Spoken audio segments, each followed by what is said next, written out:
We'll go ahead and get started. Thank you so much for joining us. My name is John Bonifaz. I'm the president of Free Speech for People, and we're pleased to hold this briefing today on our fight in the courts to stop illegal voter intimidation. Our featured speakers today will be Ben Clements, chairman and senior legal advisor for Free Speech for People, and Courtney Hostetler, Free Speech for People senior counsel. I'm going to hand it over to Ben to lead us off. Thank you, Ben. Thank you, John, and thanks to all of you for joining us. It's good to have this chance to talk to you about what we're doing about some of the challenges to our elections today.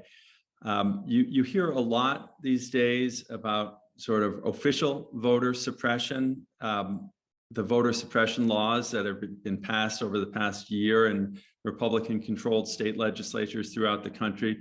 And that's a threat we take very seriously. We're currently challenging some of the most egregious and most dangerous of those voter suppression laws in Texas and Arizona. But there's a whole nother aspect of voter interference that is equally big a threat and gets a lot less attention. And that is the growth of private right-wing mercenary voter intimidation groups. We saw the resurgence of this kind of private voter intimidation, not surprisingly, during the last presidential election.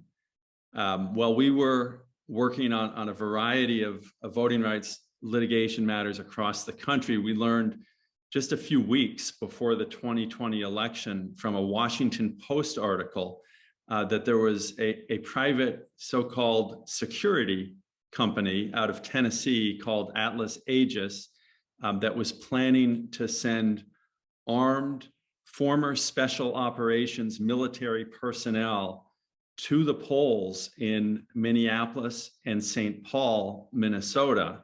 The chairman of this company actually gave an interview to the Washington Post in which he said that they were sending armed paramilitary people to the polls to supposedly protect the polls from Black Lives Matter and Antifa.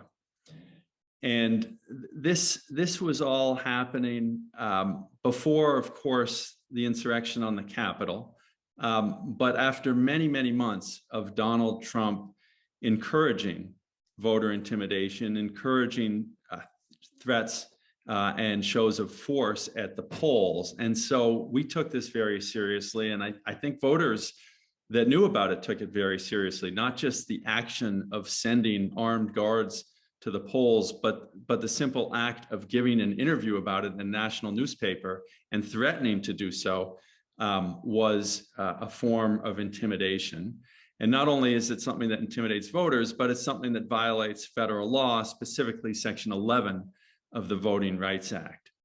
So we, shortly before the election, filed a lawsuit in Minnesota in federal court against Atlas Aegis and their chairman, seeking an injunction blocking them from making any further threats to do this and from carrying out their threats, and essentially asking the court to bar them not only from appearing armed at the polls, but from going anywhere near the polls in Minneapolis.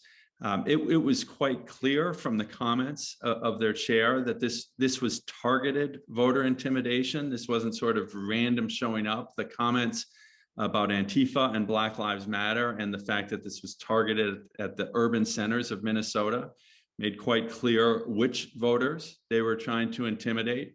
And the city councils in both Minneapolis and St. Paul were very supportive of our efforts and very concerned about the threats, as were the two organizations that we represented in the lawsuits, the League of Women Voters of Minnesota and the Council for American Islamic Relations of Minnesota. So in just days before the election and after we had briefed and argued the case before a federal judge in Minnesota, the judge actually granted everything we asked for, a sweeping temporary injunction blocking Atlas and blocking their chair from continuing the threats and from appearing at the polls. So that in itself was a huge victory, protecting the rights of Minnesota voters to vote safely and comfortably at the polls.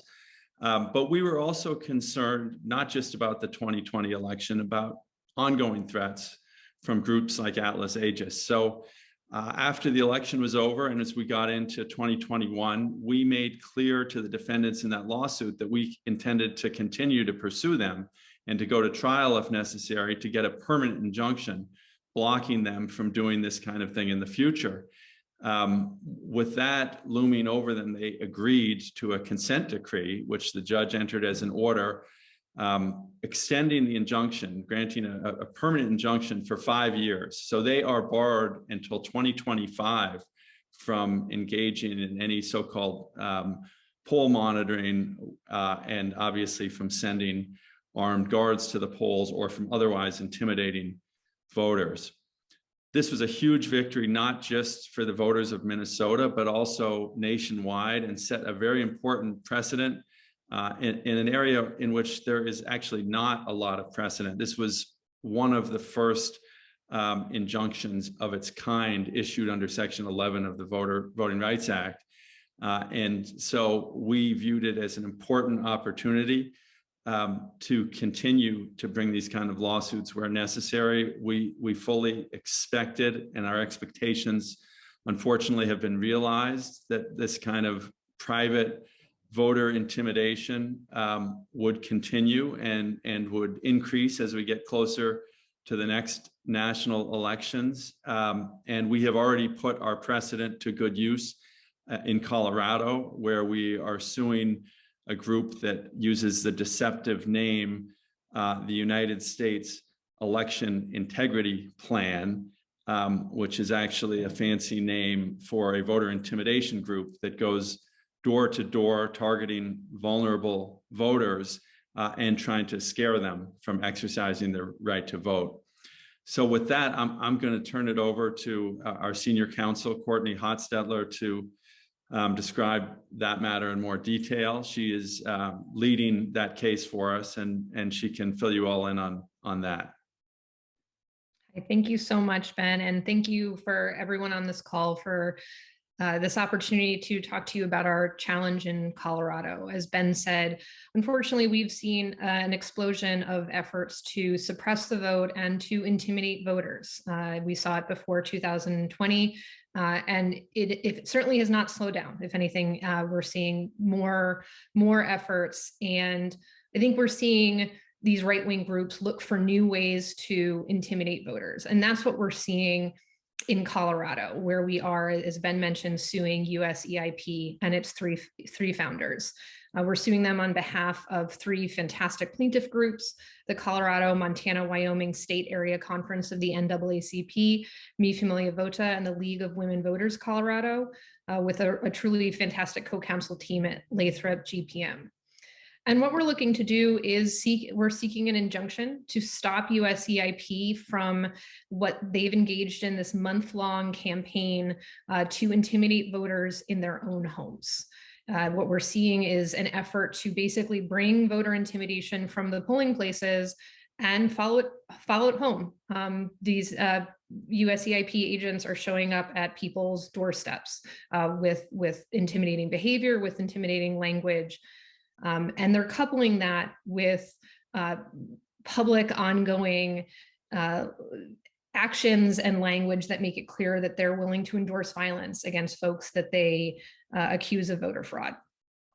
So USCIP formed in the aftermath of the November 2020 elections. Colorado had record high voter participation with no evidence of election fraud.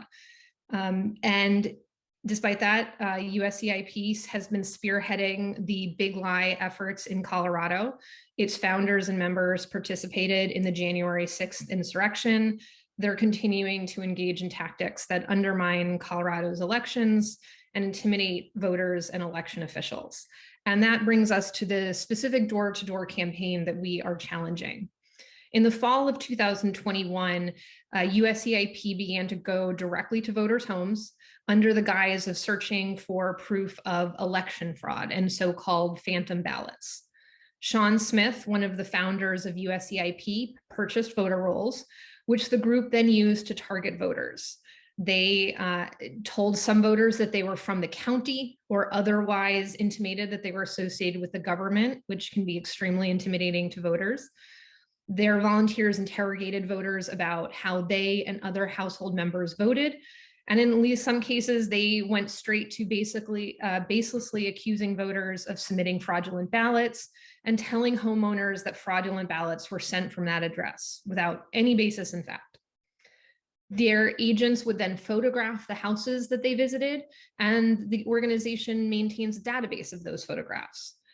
USCIP also actively and publicly worked to coordinate their agents so that those who had firearm licenses and guns could match up with those volunteers who did not have firearm licenses. So in other words, the organization was making, again, public efforts to maximize the likelihood that at least someone in each patrol would be armed when they visited voters, and making sure that voters know that that's something they're trying to do. USCIP, in a publicly available interview with one of their so-called experts on voter fraud, put a name to the targets of their intimidating home visits. They believed that phantom ballots came from, and I'm quoting, high density housing and from precincts that tended to vote for Democrats. In other words, they decided that people who voted for candidates that USCIP doesn't like are people who commit fraud. Interestingly, they actually began by targeting counties that actually in the election did tend to vote majority for Trump. But these counties are also counties that are undergoing a fairly rapid demographic change with growing communities of color in particular. USCIP has then coupled this door-to-door intimidation with these public statements that can be readily understood as endorsements of violence. Their county playbook, available on their website and drafted by two of the founders of the group, is replete with truly incendiary language. It proclaims, "This is the fight. No one is coming to save us. It's time to stand up." And specifically, "We are not in a time of peace." Another founder, Sean Smith, very recently made public threats not only against the Colorado Secretary of State, but against anyone he decides is committing voter fraud. His exact words were, "I think if you are involved in election fraud, then you deserve to hang. Sometimes the old ways are the best ways." He said this during a public town hall in a church to enormous rounds of applause. So in other words, USIP has made it very clear to voters: we endorse violence. We define voter fraud based on where you live and who we think you voted for. And we know exactly where your house is, and that's where we're going to come for you. To voters, and particularly to voters of color, these are not idle words. These are explicit attempts to intimidate voters of color who participate in elections. It doesn't just limit the intimidation to polling places. Voters now know that they could experience intimidation in their own homes, where they live, where their family lives. And it means they have to fear intimidation no matter how they vote, right? If they're worried about intimidation at the polling place, maybe they vote by mail, but that's no longer enough to protect them, right? Because now they have to worry that somebody's coming to their homes, and it could happen months after the election. It's this open-ended voter intimidation that really can place a lot of fear on voters. I'm going to quote from Portia Prescott, who is the president of NAACP Colorado, who wrote in the affidavit in support of our complaint that USCIP's message is clear. Black voters are not safe from harassment and potential violence, even in their own homes. This makes USCIP's visits particularly intimidating and traumatic for Black Americans. And Salvador Hernandez, the Colorado State Director of Mi Familia Vota, also explained that the campaign not only makes voters, particularly new or intermittent voters, hesitant to vote and fearful of retaliation, it also makes those voters fearful to even open their doors. And for the organizations we represent, like Mi Familia Vota, they do a lot of their work in the communities, right? They go to their communities, they go to folks in their neighborhoods to encourage voter participation, to educate voters on upcoming elections, to educate voters about their options and their rights to vote. And all of this is being undermined because now voters can't be sure who they're opening the door to and if it's safe to do that. This isn't just about the 2020 election. USCIP's campaign is an attempt to intimidate voters who have to decide if they should or can safely vote in the midterms and in any subsequent election. And we're hearing this word fraud come up, and we're hearing it because this language around fraud has long been a dog whistle for voter suppression, voter intimidation.